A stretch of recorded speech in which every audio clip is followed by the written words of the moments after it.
In January 1972, the phone rang. Pivotal moment.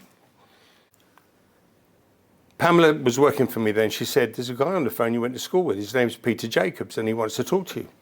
So I picked up the phone, and I said, yes, Peter. He said, I've built a recording studio in Cardiff, and we haven't got any money. I want to put some equipment in it, and somebody told me you'd made a load of money. I got in my car so fast, it would make your fucking... I drove 100 miles an hour. The music business was calling. I was going across the bridge, land of song. Let's go. Got there, it was a shop, converted shop. So, but it looked like a recording studio on account of the fact that I'd never seen one before, but it was... had a window that you looked through and stuff like that. Anyway, and they had an office at the back, and I said, so record this, a recording studio. And they all nodded and went, yes, it is. Sold my shares in the car hire business, threw all my money into this recording studio. By the way, just in case there's a bit of confusion here, where it says Wales, land of song, if you look at the very small print underneath, it says they haven't got any money. So you should sort of read that, because the studio started filling up with everybody who was singing and having a really good time, but they couldn't pay their bills. But I didn't really care.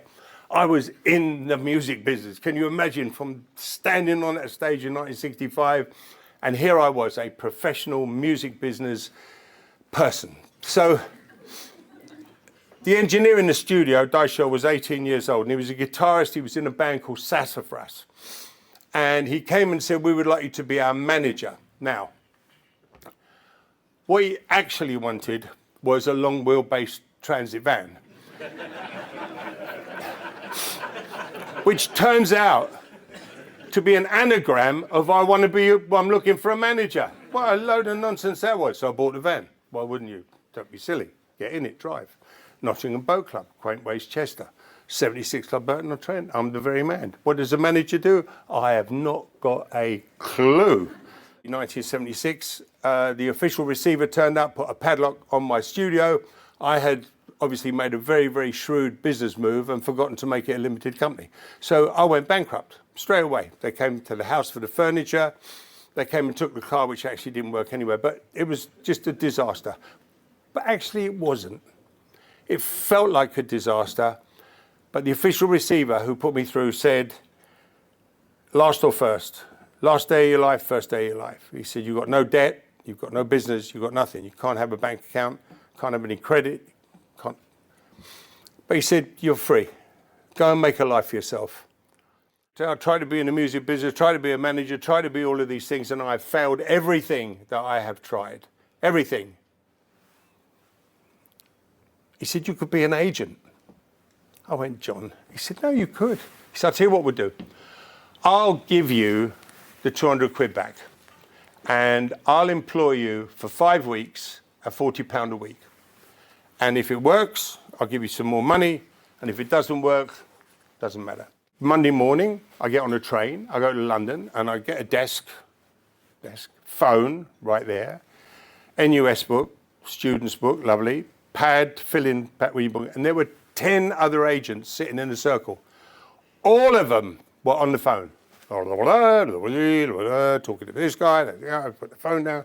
And I was sitting there thinking, what do they do? What do I do? I'm sitting here, being an agent.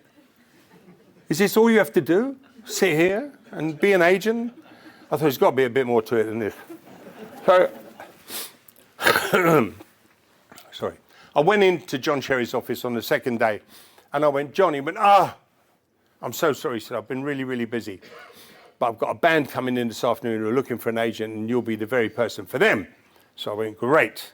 So I come back in, there's a guy standing there in a suit who looked like me when I started managing Sassafras. He didn't have a clue what he was doing, but he was managing Woody Woodmansey's U-Boat. Now, I don't know anybody in here who's a fan of David Bowie. There's a few nodding heads out there. But this is Spiders of Mars, right? The David Bowie's band, Woody Woodmansey's U-Boat. John Cherry said, this is Carl Leighton-Pope, one of our top agents. He's going to be... So I sort of went like that, but then I realized he was talking about me. So I said, oh, absolutely, no problem with me. You leave it with me. This is going to be great. So I went in the office, I put the album on. It was a piece of shit. What a terrible, terrible record. It was just fucking awful. So I phoned my mate Jack Barry, who ran the Marquee Club, and I said, Jack, I've become an agent. He said, yeah, I know, somebody told me that. He said, what do you want? I said, I want Woody Woodman's U-Boat. He said, I'll give you a Monday. No one comes on a Monday. I said, great. So I took the Monday, and I said, Jack, this is my first band. Jack went, yeah. And I'd been there. Sassafras had played there many times, and we'd always done good business. And Jack was a mate, you know. And he said, yeah. He booked Reading Festival. I said, Jack, Woody Woodman's U-Boat on the poster, Reading Festival. He said, are you fucking deluded? What is the matter with you? I said, Jack, come on. My first act, Jack. You've got to help me out here. He said, actually, you're very lucky. I said, why? He said, I've had a cancellation. Oh, I said, when? He said, 11 o'clock, Sunday morning. Now, I don't know whether any of you have ever been to Reading Festival, but it rains every year at Reading Festival. So by the time 11 o'clock on a Sunday morning comes, the mud is so thick, right? There'll be like 3 guys and a dog on a rope. You know, I mean, it's just like Woody, at the end of his show, always jumped over his drum kit. And when he jumped over at Reading Festival, that was the last I saw of him. It was jumped straight up, gone, like that. So I went to Notting Hill, banged on this door, house door, a door opened, Richard Branson extended his hand. He said, you probably don't know who I am, but I'm Richard Branson. I said, oh, I know you are, Virgin Records. He said, we've got a band that we think is going to have a big hit record. Richard Ogden tells me you're one of the best agents in London. Where are these people getting this shit from? I mean, so I said, well, yes. And he said, they're terrible live, terrible. And Richard Ogden told me that when you were managing Sassafras, you played every toilet, every club, sorry, not toilet, every club in the UK. I could get Patti Smith. He went, Patti Smith, are you kidding me? He said, 2 of the boys in here. I said, no, I can get it. I'm one of the best agents in London. Fucking wake up. So I flew to New York on a Monday morning. I made the deal in the afternoon, got the red eye back. I was back on my desk Tuesday morning with Patti Smith. And a guy called me up and he said, I'm not working at Chrysalis anymore. I'm managing a band in Chicago. And somebody told me that you were the best agent and I'd like you to tour them. So they're called Styx, S-T-Y-X. And I've told A&M Records that you're the agent. Get round there. This is when we want to come. Great. Put the phone down. I've got Patti Smith. I'm booking that tour. The motors are working. I'm fantastic. There's a John Sherry. John Sherry gave me more money and Pamela never told me. So I was getting the same pocket money after 3 months that I was getting after 1 week. Do you understand what that means? It's hardship. Anyway, a week later, the phone rings and the guy's on the phone. He said, Carl. I said, yeah. He said, my name's Herbie Herbert. I'm calling from San Francisco. Derek Sutton said you're the best agent in Europe. I want you to tour my band Journey. They want to come to Europe. I went, yeah, all right. Journey. Got a call from LA, REO Speedwagon. Got another call from San Francisco, Huey Lewis and the News. I found Al Stewart's manager called me, said, I hear great things about you. Year of the Cat was going to be a big album. Al Stewart, there was a band called Camel that I signed. I signed a band called UFO. I signed Climax Blues Band. It's just all going completely mad. And they moved me to this office out of the 10-man pit into my own office. Well, actually, I was sharing it with 2 other guys. One guy was booking Talking Heads tour, and the other guy was booking the Jerry Rafferty Baker Street tour. I was booking 12 tours. These 2 guys were booking 1 each. And I'd run those phones, because in those days we had no phone.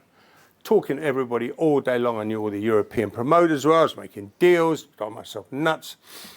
And right in the middle of it, a guy came in and said, I work at Phonogram Records, and I've got a band that we don't know what to do with. It's the wrong timing, but we sort of like them and we'd like you to listen to it. And I went, you're fucking kidding me, pal, look at this. He went, no, we think you'll like them and we're looking for a manager and an agent. So I said, well, play us some songs. They played me Lions, Waterside, and they played me Sultans of Swing. And he said, Dire Straits are going to be a big act.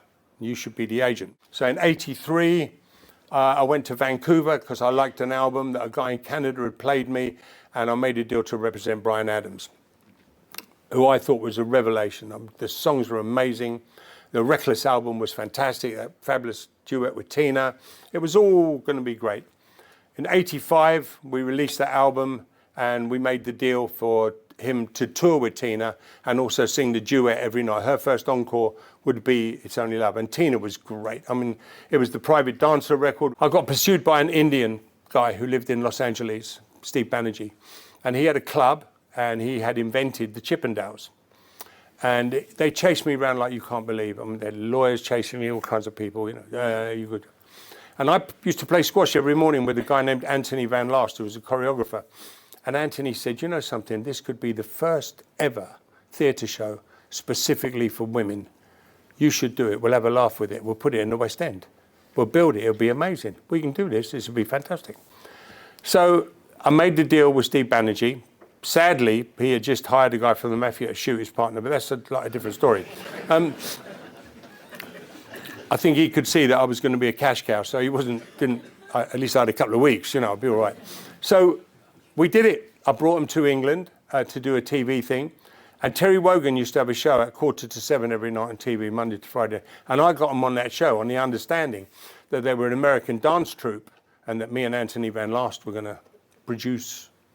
Anyway, Wogan put it on. So they dressed as American chauffeurs. And of course, at the end of the song, took fucking clothes off. Terry Wogan went nuts. Oh, you have no idea. And he, he went crazy. But it worked. The following day, we did Pebble Mill at 1. Do you remember Pebble Mill at 1 from Birmingham? So we get up there. I've got 6 of the guys, collars and cuffs, they're all ready to come out, looking stunning. I think I'll go and have a look at the audience. So I went out. The audience was all women, plus.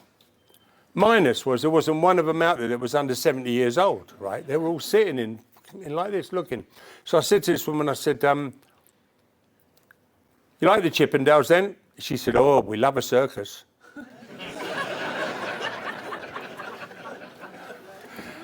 I thought, oh, fuck it. And so we,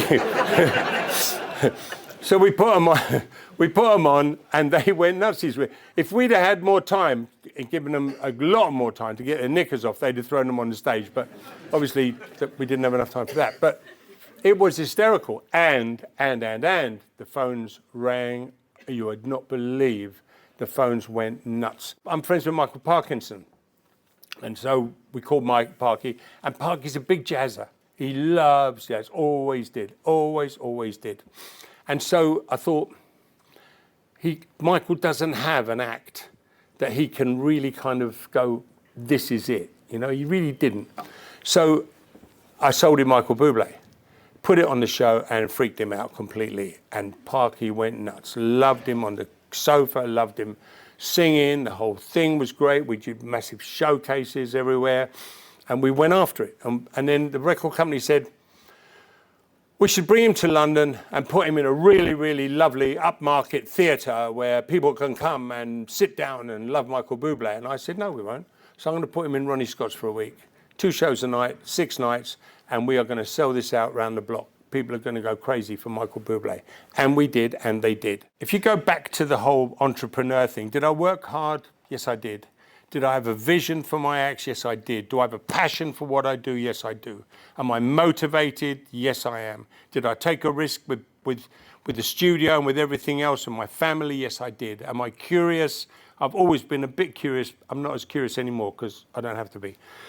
Am I creative? I was always creative, and I always had a lot of confidence. I was always going to win. There was never any question. When I was an actor, I was going to be the best actor. When I was always going to be that guy. I'm 77 years old. I continue to work, and I'm always looking for something. There's always another bridge.